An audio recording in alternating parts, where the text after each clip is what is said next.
Empleado no público e empleado no semipúblico, desde 1 de maio ano passado, turluna a entregar 5% riba no salário mensual, no salário básico. Vale 5% aqui entrante julho, lo guardo pagar na empleado no público e semipúblico e lo recebi no salário 100%. E para ano 2023, talvez se nós por haya screen atrobe, nós está mira com o recorte vai desaparecer, ou bisa completamente, e vai incluir também ora a vacância uitkering com o empleado no público e sem público a entregar e back to school prêmio na augustus e a baixi prêmio de novembro. E com essa hora nós logra buyback na normalidade depois de 2 anos e pico.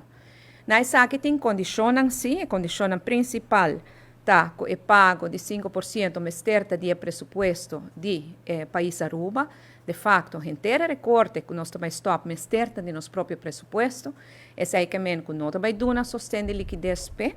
Esse aí, por certo, estava de posição de país Aruba desde o princípio, para sobrayata desde ano passado, nossa consa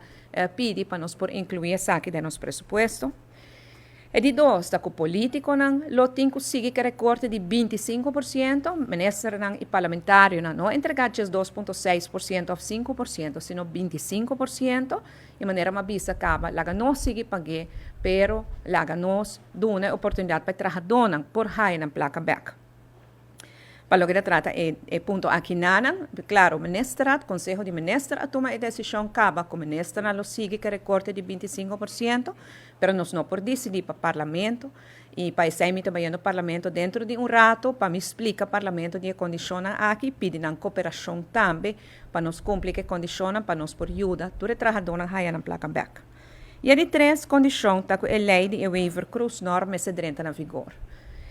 A lei aqui nana está conceito de lei que nós apresentamos no parlamento, no momento que nós temos governo, já acaba desde 2017 2018, e nós constatamos que alguma companhia estatal tem diretor com salário exorbitantemente alto. Nós estamos falando de dobro de salário de ministro, mas tem alguns casos quase 5 viagens salários de ministro. E isso aqui é algo que nós queremos que nota no seu lugar, foral não é companhia estatal que não tem nota genera ganagem,